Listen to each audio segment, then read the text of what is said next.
Okay hi everyone. सो आज हम HCV का क्वेश्चन नंबर 25 डिस्कस करेंगे। So it says each of the batteries shown in figure has an EMF equal to 5 volt. Show that the magnetic field B at a point P is 0 for any set of values of the resistances. So देखो ये जो circuit है ये आपको question में given है।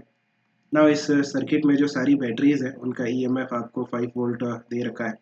इस तरह से सारी बैटरीज का EMF हम 5 वोल्ट ले लेते हैं। जो रेजिस्टेंसेस हैं इस सर्किट में उनकी वैल्यूज़ आपको गिवन नहीं है। So let's say R1, R2 and R3 हम ले लेते हैं। नाउ क्या आप इस सर्किट में करंट फाइंड आउट कर सकते हो? इजीली हम कर सकते हैं। We can use a point potential method. आपको क्या करना है, सर्किट के किसी एक पॉइंट का पोटेंशियल ज़ीरो एज्यूम कर लेना है। सो लेट्स से इस पॉइंट पे जो पोटेंशियल है that is zero. So because of this battery इस पॉइंट का जो पोटेंशियल है वो 5 वोल्ट से इंक्रीज हो जाएगा। So it will become 5 volt.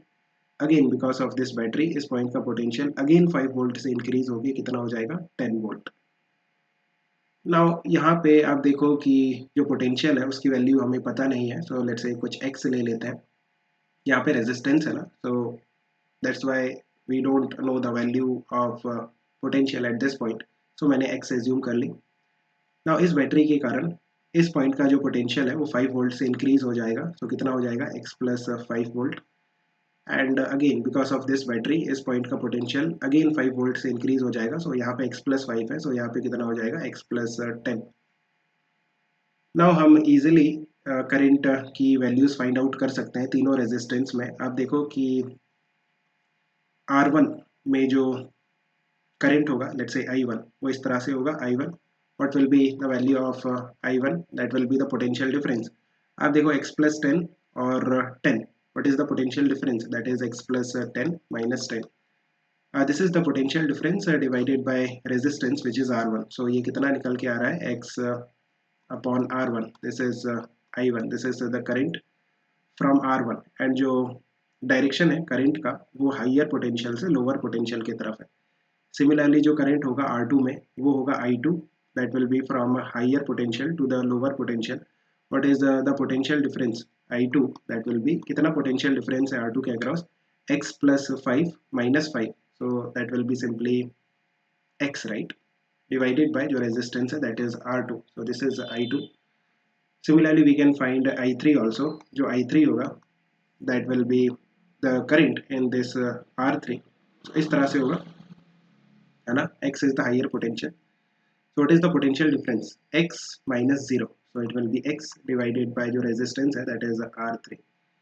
So आप देखो जो I1 है that is X upon R1, I2 जो है that is X upon R2 and I3 जो है वो है X upon R3.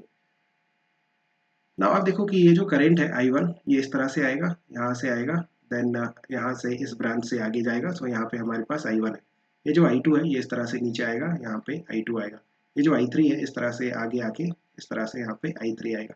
तो अगर आप इस जॉइंट पे देखते हो देन हम किरचॉफ जॉइंट रूल यूज कर सकते हैं। Net incoming current I net incoming that is equal to I net outgoing. जितना करंट किसी जंक्शन पे आता है उतना ही बाहर जाता है। तो इस जंक्शन पे जो इनकमिंग करंट है that is I1, I2 and I3, तीनों करंट इस जंक्शन पे आ रहे हैं। So net incoming current will be I1 plus I2 plus I3 and जो नेट आउटगोइंग करंट है दैट इज जीरो। इस जंक्शन से कोई भी करंट बाहर नहीं जा रहा है। If you just put the values of I1, I2 and I3, I1 that is x upon R1, I2 that is x upon R2, I3 that is x upon R3 that is equal to 0. From here you can see कि x common आ जाएगा, 1 upon R1 plus 1 upon R2 plus 1 upon R3 that is equal to 0. Now you can see for any non-zero values of R1, R2 and R3, like R1 is not equal to 0, R2 is also not equal to 0, R3 is also not equal to 0. We can say कि ये वाला जो term है this will not be equal to 0. अगर R1, R2, R3 like this term can never be 0, right? So we can say x की value कितनी होनी चाहिए? 0. From here what we are getting the value of x is 0. Now अगर आप x की value 0 लेते हो then आप देखो अगर मैं x की वैल्यू 0 लेता हूँ देन I1 कितना हो जाएगा? 0, I2 भी 0 हो जाएगा और I3 भी 0 हो जाएगा।